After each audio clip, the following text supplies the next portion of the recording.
Άμα και δύο.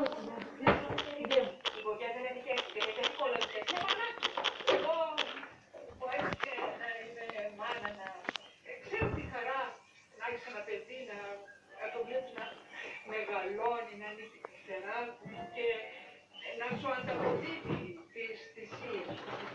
Συγγνώμη κυρία Παναγιώτα, πόσο καιρό έχει να έρθει από Στόρες, Κοταμάρης, στο Σπηλαμάτι, στο Λεπένι. Αλλά δεν άρχισα να μετρήσω, αλλά μου μοιάζει να μην.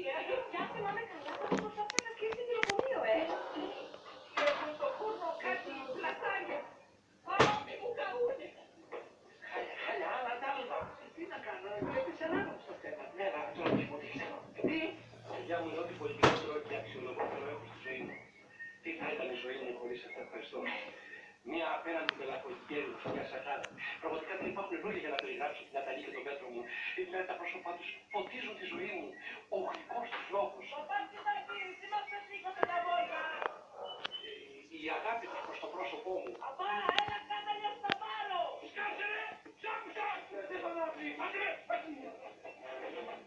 Εδώ! Για να μιλάς το περισσότερο σου βάζω, αν δεν κατέβεις μέσα στο 10 θα γίνει εδώ μέσα εξάρτια. Θανάση!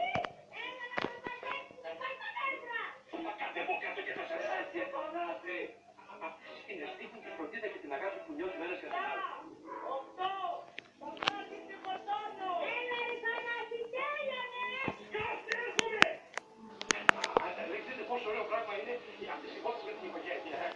Θα έλεγα κι άλλα για την οικογένεια και την προτείνω. Μια καρδέσα τη για τώρα. Το πάλι χανόμαστε. Πόσο μπορούμε να την ρίξουμε. Εσύ αν τα βλέπεις αυτά, τα πέλα με τα ψέματα. Όχι σε τι πάτα. Γιατί ακούσε, δεν βοηθάει σου. Τους κλούνιες, μοντέτο. Ένα έχει φτάρει. Πορώ.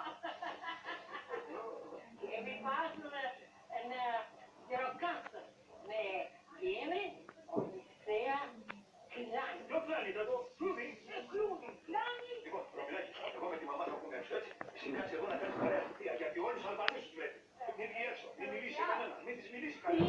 Μην ανοίξει σε κανέναν, μην ανοίξει το παράθυρο. Να δεν μπορεί. Μόνο στα ελληνικά. Τι? Πού είναι?